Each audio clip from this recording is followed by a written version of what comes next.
यहाँ पर हमारे पास एक द्विपद है जिसे हमें गुणा करना है एक त्रिपद से।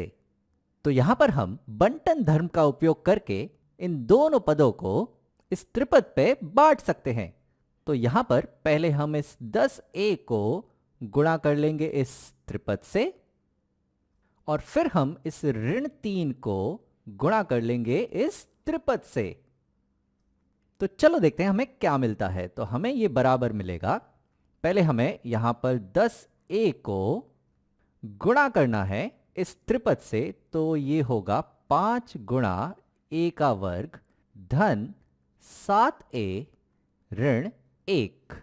और फिर हमें इस ऋण 3 को गुणा करना है इस त्रिपद से, तो ये होगा यहां पर 5 गुणा a का वर्ग धन 7a ऋण 1।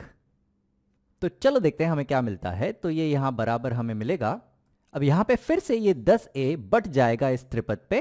तो यहां पर सबसे पहले हमें मिलेगा 10a गुणा 5a का वर्ग, तो ये हो जाएगा 10 गुणा 5, ये हो जाएंगे 50, और a गुणा a का वर्ग ये हो जाएगा a की घात 3।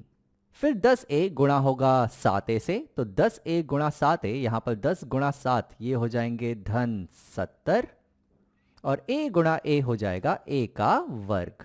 और फिर 10a गुणा होगा ऋण 1 से, तो ये हो जाएगा ऋण 10a। और यहां पर फिर से ये जो ऋण 3 है ये बढ़ जाएगा इस त्रिपद पे। तो इन तीनों पद से गुणा होने पर हमें मिलेगा ऋण 3 गुणा 5a का वर्ग, तो ऋण 3 गुणा 5 ये हो जाएंगे ऋण 15, और यहां पर है हमारे पास a का वर्ग। फिर ऋण 3 गुणा होगा धन 7a से, तो ऋण 3 गुणा 7 ये हो जाएंगे ऋण 21, और यहां पर है हमारे पास a। और आखिर में ऋण 3 गुणा ऋण 1 ये हो जाएगा धन 3। तो ये गुणा तो हो चुका है, चलो इसे सरल कर लेते हैं। तो यहां पर आगे बढ़ते हैं, तो हमें क्या मिलेगा।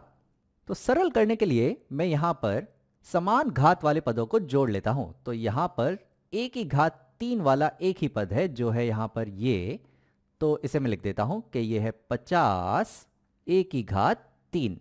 फिर आगे बढ़ते हैं और a की घात 2 वाले पद लेते हैं। तो यहां पर ये है धन 70 a की घात 2, और यहां पर है हमारे पास ऋण 15 a की घात 2।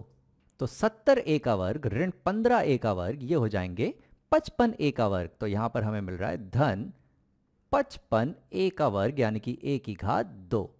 फिर हम आगे बढ़ते हैं और a के पद लेते हैं। तो यहां पर है हमारे पास ऋण 10a, और यहां पर है हमारे पास ऋण 21a। तो ऋण 10a ऋण 21a ये हो जाएंगे कुल ऋण 31a।